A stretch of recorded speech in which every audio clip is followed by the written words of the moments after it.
place that is known as the giant beaver. And the story that goes with the giant beaver is that during the time of the glaciers, there was a glacial lake that was known as Glacial Lake Hitchcock.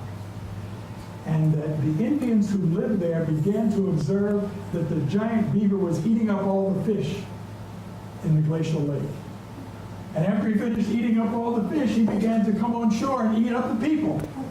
And so the people then called on Hobomok to help them in this situation. So Hobomok, being a balancer, came, broke off an oak tree, and he slew the giant beaver by cracking it on the back of the neck and breaking its neck. And it settled down into Glacial Lake Hitchcock. And when Glacial Lake Hitchcock, thousands of years later, drained away, what they found in the bottom was the shape that looks like a petrified giant beaver. You can see the head, the broken neck, the body, and the tail. So what we know about Hobomok from a different region is that Hobomok could be called on by the people to balance things against harm. So what we figure out is, down on the coast where Massasoit was, around Plymouth Colony and that whole area, that Hobomok would have been the one entity that they would have called on to balance out against the colonists. So the colonists chose the one entity to block access so that they would not call on Hobomok, because they would think that Hobomok was the devil from hell. Okay. All right, so Hobomok, we see in other places, is a balancer. He's not a devil. So this was something that was introduced to us. We had a wonderful place, a place that was in Dios, was in God, that did not have a devil nor the influence or the fear of hell.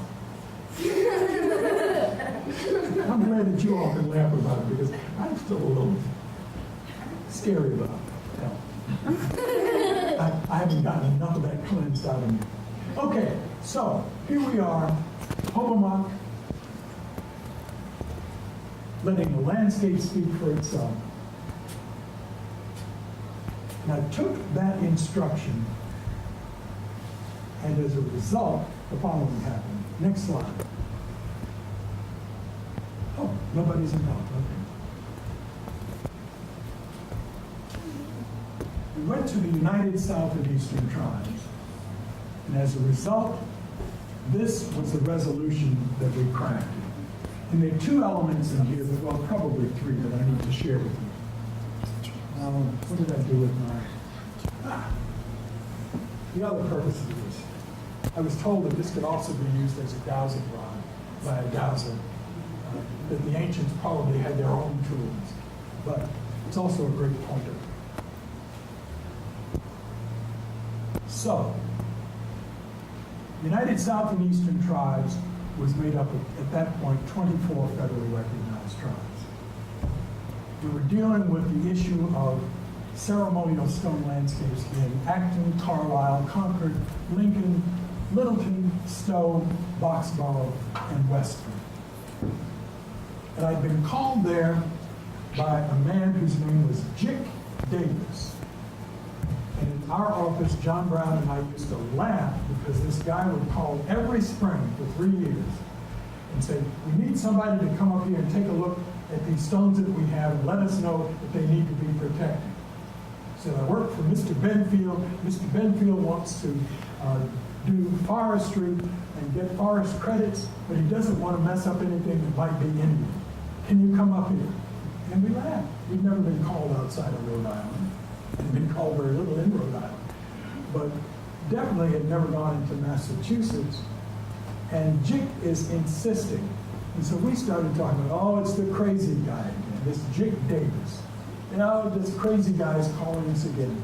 In the third year, when he called, John Brown said, look, Doug, go up and see what, my job, right? Go up and see what this is all about. So I went up to Carlisle, Massachusetts, And as much as I had laughed at Jake Davis, the laugh was on me. I walked into this pristine ceremonial landscape with ceremonial stones like I had never seen since. Great, great impact.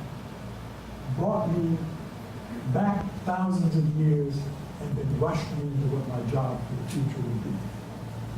So, I get a call from Jake, and I'm on my way to the United South and Eastern Tribes meeting. And Jake says, next door, the property next door, they wish to build houses. They want to put in McMansions. There's ceremonial stones there too. What do we do? I said, well, Jake, I don't know what you do. I never had to work out a remedy for Massachusetts or anybody who wasn't Indian. What he asked ended up with the production of this resolution. I said, we're going to create a resolution, and maybe we and you can use it to get these people not to destroy the ceremonial stones. For thousands of years before the immigration of Europeans, the Powwows, or medicine people of today's New England region, used this sacred landscape to sustain the people's reliance on Mother Earth and the spirit energies of balance and harmony. There are several keys in this, that our ancient belief system was about reverence to our mother, the earth. We acknowledged that we were siblings to everything that had been spawned by our mother, the earth. Every tree, every blade of grass, every ant, every bug, every winged thing, every swimming thing, every four-legged, that all of these were our relatives, our brothers and sisters. And that our mother was instructed to all of us on her relationship with our Great Spirit. So from Great Spirit's union with our Mother the Earth, we were all produced. And we know that, and this is what was willing to be acknowledged by the 24 tribes who were gathered together. But it was also about her dealing with the spirit of balance and harmony. So our ancient belief system believed in our Mother the Earth and believed that she could help control balance and harmony. And so that was why we lived in a place that was called what by Christopher Columbus? Indios. I'm going to ask you questions. Oh yeah, I'm going to ask you questions. So you're going to have to listen. All right, so what's it called? Indios. Indios. Thank you. And India was called what? Hindustan. Thank you. Correct. You are listening. Okay. Thank you. You get to teach from the back also. So, this is the piece that we've only now begun to deal with. And that is that the USET tribes wish to partner with the towns which have stewardship of these properties in order to create historic preservation plans that will support the permanent protection of this or these sacred landscapes. We have just, in the past 2 years, begun to develop memorandums of understanding with towns, because the towns have jurisdiction over themselves and their towns. Towns, and I've learned this recently, are the true sovereigns. Now, what are you going to do when I ask about heaven and you're going to be here? You'll represent them.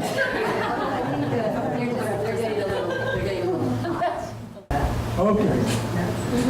Well, Wayland has a memorandum of understanding with our 4 tribes, the Pequot, Mohegan, Wampanoag tribe of Gayhead of Quina, and the Narragansett.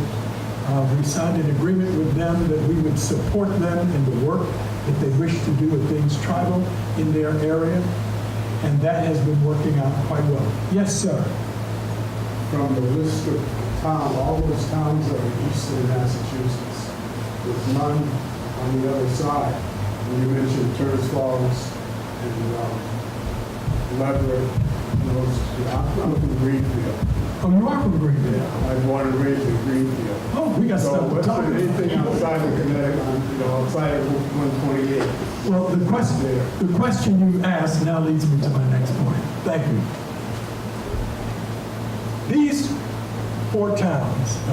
these 8 towns, I called back to Jake, and I met his father, James Davis, Elder James Davis, and I said, I want to read this USET resolution. I'd like to see if there's anything your father thinks ought to be added. And so I read it to him, and he said, well, not just Carlisle, but all of our neighboring towns. These stones are in all of them, so put their names in too. I said, well, yes, sir, I will. So we added the other towns for that reason. I did not know about the ceremonial stones in Western Mass. I did not know about ceremonial stones other than the ones that we had on the reservation. I'm much more educated now that I've been thrown into deep water. So, we've just started dealing with MOUs and that part of the first resolution. So in 2002, we understood all of this.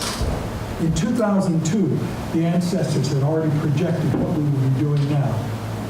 And they laid the groundwork for it. And we are following the mission.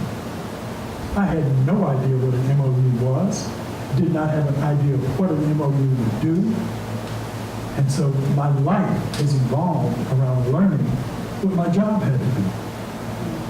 I'm now a deputy tribal historic preservation officer, and I carry the specialization as preservationist for ceremonial landscapes.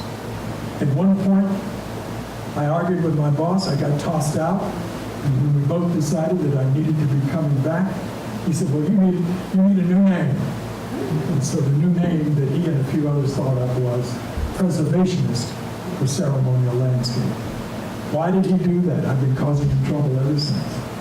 Going to law, going to court, whatever.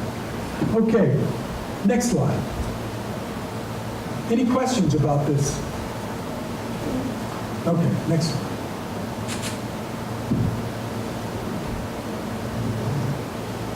When we talk about stone groupings, a lot of people are talking about cairns. Anybody know what a cairn is?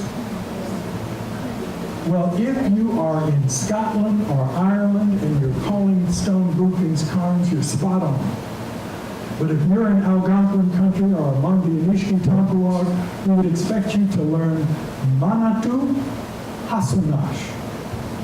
Manatu Hasunash.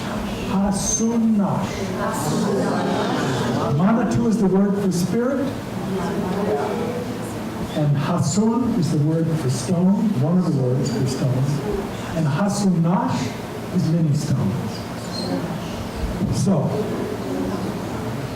the first preserved stone site in Rhode Island was preserved in the town of Hopkinton, Rhode Island. They had 14 acres of ceremonial stone features, and they had chosen some English name for it. And I said, why aren't you going to use the language of the indigenous people? They said, well, what would that be? And I said, Manatu Hasanash. So it's now called Manatu Hasanash Preserve. They said, could you spell it for us? All right. So this is a Manatu Hasanash, also referred to as a memory pile.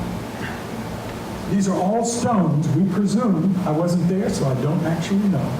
We presume that each of these was a prayer spoken into a stone and placed there by an indigenous person. Because after the medicine people began to do that, and we don't know how many thousands of years ago, the people in general began to do that practice. Next slide. This is on the Narragansett Reservation, and this is another form where you have stones on a boulder. And you say, my God, she got really small. But she already left. I'm keeping good track of my team here. Next slide. Okay, there should be, no, you don't have, you're doing what you can with the tools you have, and thank you. All right, can you see this? Yes. This doesn't exist anymore. These stones were on a boulder in Upton, Massachusetts. We began to consult on a cell tower project. The landholder said, I want to put a cell tower in the middle of this 32 acres I have. We said, what we would like you to do is to have a survey of all the stones on that 32 acres so we can also align it with the mouth of the chamber that is a mile away in the valley. And we want to establish that the chamber is the source of the observation of all of the stones on this hill, both the boulders and the stone groupings. And he said to himself, because he never told us, to hell with you. You don't get to tell me what I can do on my property. And he went out there one Sunday with a backhoe and he played golf with all those stones. So they're not there. They're in a pile over behind. But there's a silver lining to that story, and I'll get to it a little bit later on. Next slide. This is on the same hill. This place is called Pratt Hill. And this is, well, I've got to go to the silver lining before I can explain what this is. The silver lining is that he was so scorned, or his children were so scorned in school, because he was mistreating the Indians and stuff that was Indian on his property, that he came to the town meeting with the planner. There was a big meeting one evening with the cell tower companies, and he was holding the son and daughter by the hand, and he said, I want you to understand that I am prepared to sell that property up on Pratt Hill that I own, all 32 acres, into preservation, and I will only sell it into preservation. Well, 2 years later, we'd gotten a settlement on another project out in Connecticut, and the head of my office and I went to him and said, you said you wanted to sell the property. How much are you willing to sell the 32 acres for? He said, well, I've been asking $600,000, but I'll sell it for $350,000. He said, we'll have our attorney talk to your attorney. We took some of that settlement money and we purchased Pratt Hill. And the Narragansett Indian Tribal Historic Preservation Trust is the 501c3 that now protects these ceremonial stones. It would have been some other entity because I negotiated the settlement on that particular project. And I negotiated what I thought was a big and fair sum. And there were 4 tribes involved. And I negotiated it with the understanding that we would all kick in and purchase endangered ceremonial stone landscapes, expecting that our 4 tribes would buy this place. Well, as before the ink was dry, all the tribes had signed, I was informed, Doug, you can't tell sovereign nations what to do with their money. I said, wait a minute. I negotiated this money so that we could all participate in the purchasing and preservation of endangered ceremonial stone landscapes. Doug, and I heard that tone from archaeologists, and I'll get to that in a bit. It was always, little Dougie, you're not wise. Doug, we will do with our money as our tribes see fit. That's the right of the sovereign. So I went back to my office and I said to the head of my office, this is what they're planning to do. Are we going to keep our word? Or are you going to help me keep my word to the ancestors? And he said, you made a commitment, we'll honor it. So we purchased that property and we now are the protectors. And we have two local ladies who are caretakers. We're not in Upton, but they are. They monitor what's happening on the site, and they monitor what's happening with the town. We now have a great relationship with the town. So I have learned to believe in agreements with towns. Since then, we've developed a wonderful agreement with the town of Wendell. And I'm honored to say that the person that we negotiated through is sitting here and is the reason why I'm here today.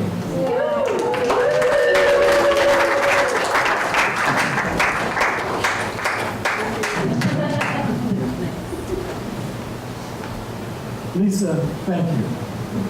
I didn't know it was going to be this kind of journey, but I'm glad you brought me. Yes. I have cross-country skied through one area of Weston dozens of times past a rock and snow structure similar to that. How do I tell whether it's of significance? Well, there are two answers to that. First of all, you and I have talked about Jim Mavor, and Jim Mavor and Byron Dix's book, Manitou. If you haven't gotten it, go on Amazon and get it. That's probably the only place you can still get the copy of the book. M-A-N-I-T-O-U, Manitou. Jim Mavor was at Woods Hole, and as you explained to me, and as I'd heard before, he was the developer of the submersible. It was what? The first submersible submarine. The first submersible submarine that could be used for archaeology underwater. Byron Dix was in fact a rocket scientist. And the two of them partnered up and got intrigued by these stones in the woods. And their perception was that they were not colonial. They had not been developed by Irish monks. They had not been developed by the Vikings. They had not been developed by little green men or colonial farmers. That these were indigenous. And they wrote a book that looked at that as the logical concept. And that book is Manitou by James Mavor and Byron Dix. Yeah. I had trouble reading Manitou, cover to cover. I could go into pieces of it, but I could not go cover to cover. And it wasn't until I began to call on Creator and the ancestors to give me guidance that I could begin to read the book and I could begin to go and ask the proper questions. Okay. You now know that the Narragansett Tribal Historic Preservation Trust is the proud protector of Pratt Hill. This is a circle, a shadow casting circle, a calendar that is just off of our property. It's in DCR property, so it's a part of the Upton State Forest. I go there often, but I have no jurisdiction over it. The ladies who are the caretakers go there often. One of them does a lot of work with the moons, and so she was the first to go out there and spend the night and look to see if there were lunar cycles that were related to this. So it not only casts shadow in sunlight, but it casts shadow in moonlight. And the shadows are cast not on the stones, but between the stones, and that's a part of determining certain ancient calendars. And we have found these in different forms in other places. Next slide.